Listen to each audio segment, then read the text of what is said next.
It's your host, Miss Royalty, and welcome to my news channel. I have some breaking news out of St. Louis about the serial killer.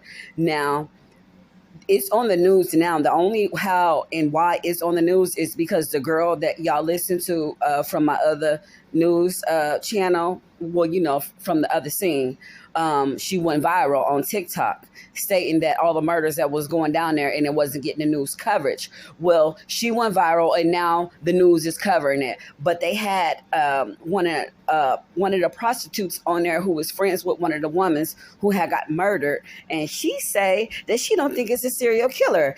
And my take on that is that I know they paid her to say that. She don't even show her face, she show her feet. And I got the news clip and I'm gonna show y'all. And my disclaimer will be up. And I'm just so sick of this shit. Like, we know they tactics. They gig is up. Here's the clip. Community tonight. Is a serial killer stalking black women and more specifically prostitutes? It comes after 7 black women have been shot in 7 days. And there's also been a trend of sex workers either being robbed or shot at. It is something police are closely monitoring tonight. News 4's Russell Kinsall is investigating live from police headquarters. Russell? Right now, detectives with the St. Louis Police Department here in downtown St. Louis are working with detectives with the St. Louis County Police Department to investigate 3 recent homicides. One of those victims, they believe those 3 homicides are connected. And one of those victims was a known prostitute. Today, I talked with another sex worker who knew that victim to ask whether or not they fear that they are being targeted. A memorial made of flowers sits on the ground near West Florissant and East Prairie, where 49-year-old Pam Abercrombie was shot and killed last Thursday. I spoke with a woman who knew her. She's a sex worker and asked that we call her Stacy and we don't reveal her identity. For the most part, she stayed by herself all the time. You know, that day I didn't see her. I hadn't been out here for a few days, actually. Stacy says Abercrombie was also a sex worker, something that comes with a lot of risk. The job is dangerous all the time.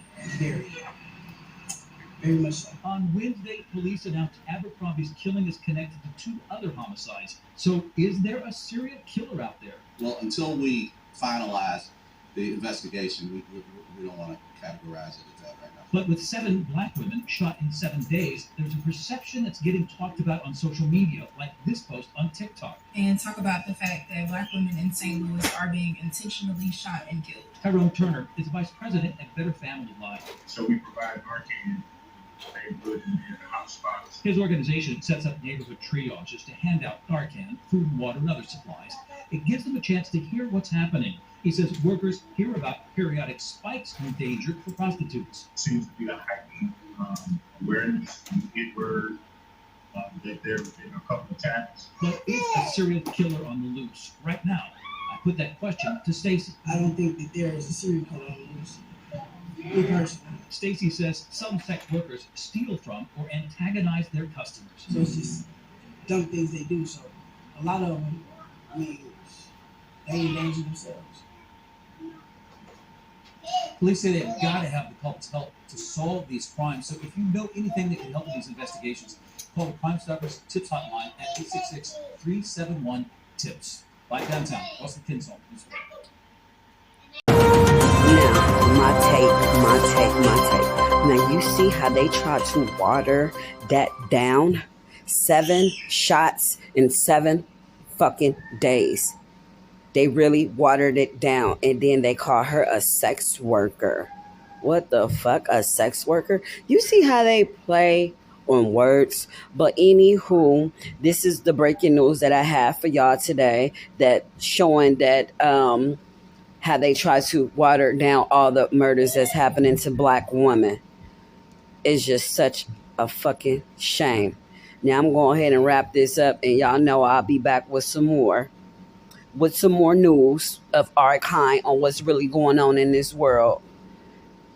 Our people are made of love and peace.